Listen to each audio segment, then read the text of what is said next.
আমায় ভাসাইলি রে, আমায় ডুবাইলি রে, অকুল দরিয়া বুঝি কুল নাই রে। আমায় ভাসাইলি রে, আমায় ডুবাইলি রে। দেবে, ভাসিয়ে দি আমার মেয়ে দুটোকে, ভাসিয়ে দি নদীতে, ভাসিয়ে দি আমার মেয়ে দুটোকে।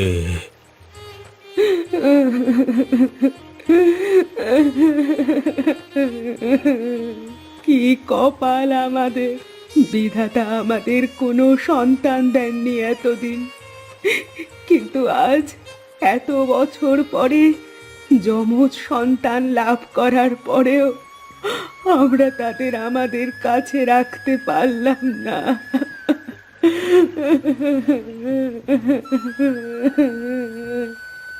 কেঁদো না গিন্নি, কেঁদো না। আমাদের মেয়েরা আমাদের ছেড়ে সারা জীবনের মতো যাচ্ছে না। ওরা শুধু কয়েকটা বছর আমাদের ছেড়ে থাকবে, তারপরে আমাদের মেয়েদের আমরা ফিরিয়ে আনবো।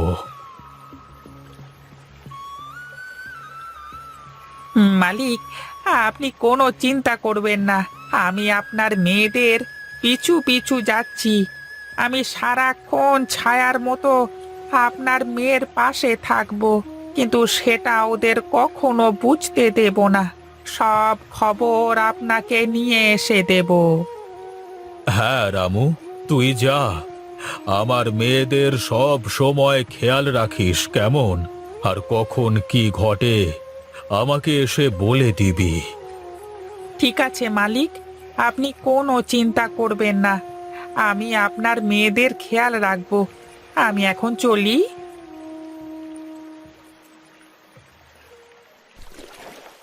হে বিধাতা, আমার এই দুনিয়ায় আপন বলতে কেউ নেই। তুমি আমাকে কেন আপন লোক দিলে না বিধাতা? দুনিয়াতে এত লোক থাকতে আমাকে একটাও আপন লোক দিলে না। এমন কেন করলে বিধাতা? এমন কেন করলে?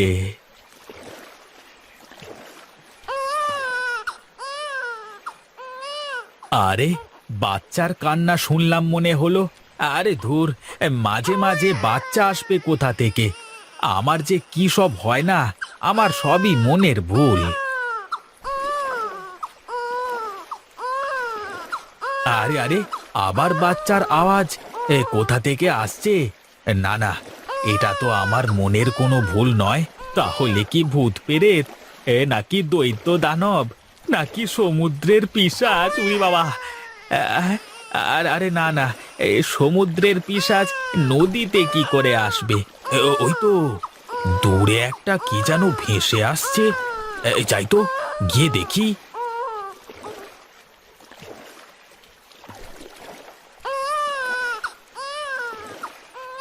হায় বিধাতা, হে কি সর্বনাশী কাণ্ড! কে ফুটফুটে বাচ্চা দুটোকে এভাবে জলে ভাসিয়ে দিয়েছে? এখন আমি এই বাচ্চা দুটোকে নিয়ে কি করব? তবে কি বিধাতা আমার আপন মানুষকে পাঠিয়ে দিলে আমার কাছে? না, আমি বাচ্চা দুটোকে বাড়িতে নিয়ে যাই। ওদের আমি নিজের হাতে মানুষ করে তুলব। তুমি ধন্য বিধাতা, তুমি ধন্য। তোমার প্রতি হাজার শুক্রিয়া এই অসহায় মাঝির মনের কথা শোনবার জন্য।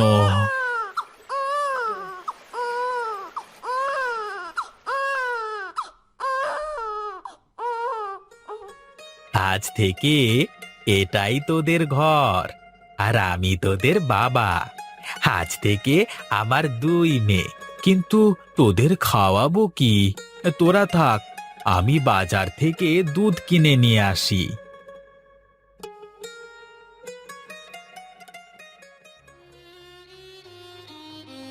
বল বল রামু, কি খবর নিয়ে এসেছিস বল। খবর খুব একটা ভালো নয় বাবু। খবর ভালো না? তুই কি বলতে চাইছিস? সবকিছু খুলে বল তো আমাকে। আপনাদের মেয়েদেরকে এক মাঝি পেয়েছে। আপনার মেয়ে দুটোকে শিমুলতলি গ্রামের মাঝি হারান তার নদীর পাশে ছোট্ট একটা কুঁড়ে ঘরে আশ্রয় দিয়েছে। যাক, তাহলে অবশেষে কেউ পেয়েছে তোমার মেয়েটাকে। আমি তো আরো বড্ড দুশ্চিন্তায় ছিলাম যে মেয়ে দুটো যদি কোনো মানুষের হাতে না পড়ে তাহলে কি হবে। দুঃসংবাদ একটাই যে ওই হারান মাঝির আপন বলতে কেউ নেই। ওই মাঝি আপনার মেয়ে দুটোকে ওর নিজের মেয়ের পরিচয় দিয়েছে। ও ভাবছে হয়তোবা সৃষ্টিকর্তা মেয়ে দুটোকে ওর কাছে পাঠিয়ে দিয়েছেন। যা যা, তুই যা, আমার মেয়েদের ওপরে নজর রাখ, দেখিস ওদের যেন কোনো বিপদ আপদ না হয়। আচ্ছা ঠিক আছে মালকিন, আমি এক্ষুনি যাচ্ছি।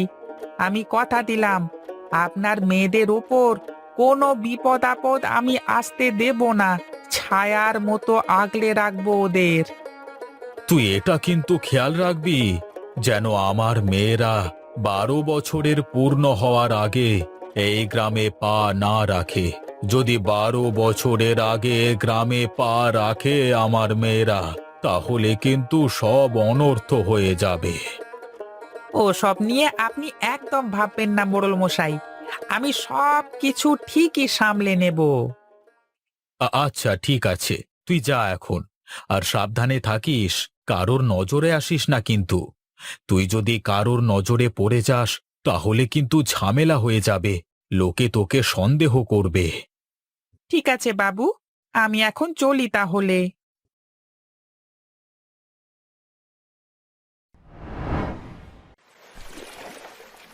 মারে, তোরা শক্ত করে ধরে বসে থাকিস কিন্তু।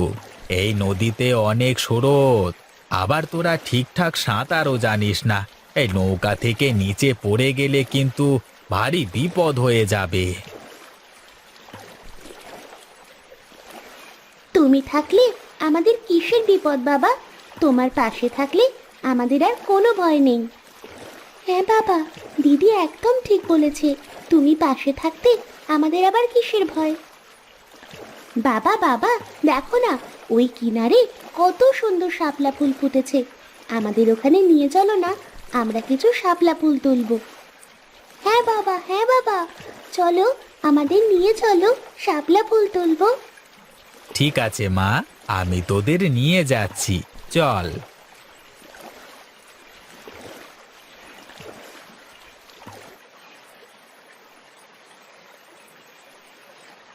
দেখো বাবা, কি সুন্দর শাপলা ফুল। হে হে হে হে হে হে।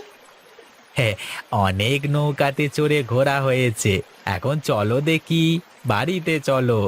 বাড়ি গিয়ে তো আবার আমাকে রান্না চাপাতে হবে। হ্যাঁ, তাই চলো বাবা, তাই চলো।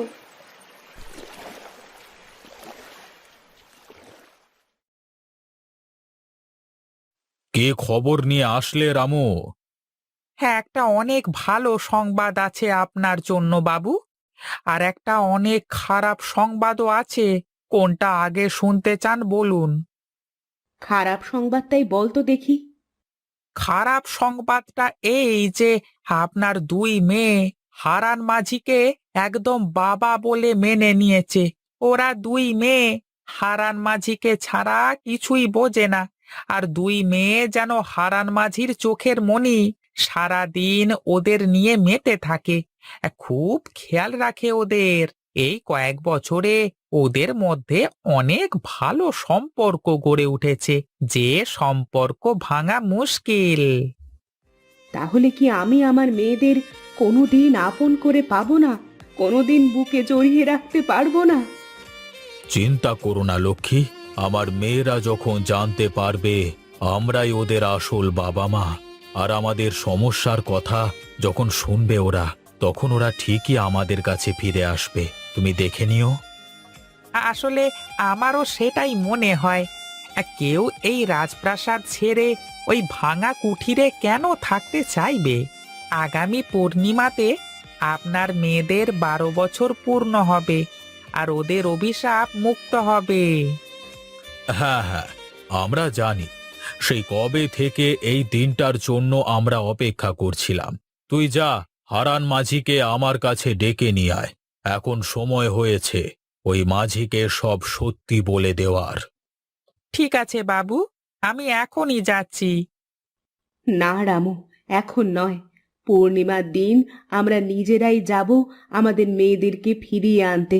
এখন যদি মাঝিকে সব কথা বলিস তাহলে ও পালিয়ে যেতে পারে।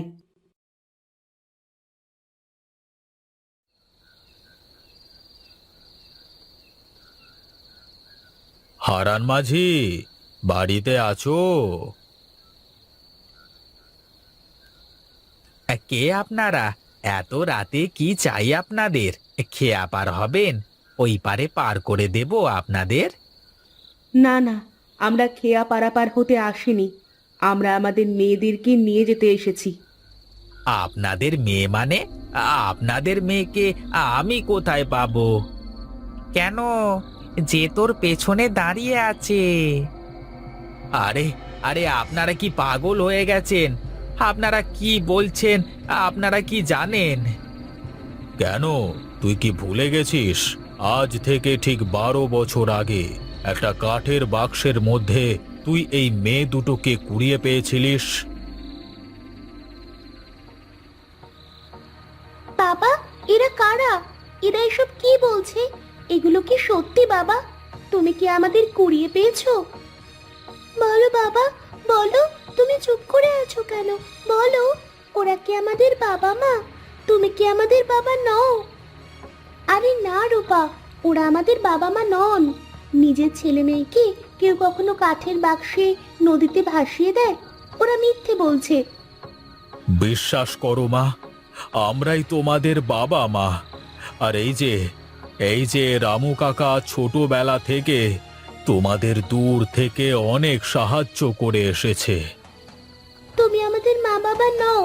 তুমি আমাদের মা বাবা হলে আমাদেরকে কখনো নদীতে ভাসিয়ে দেবে না।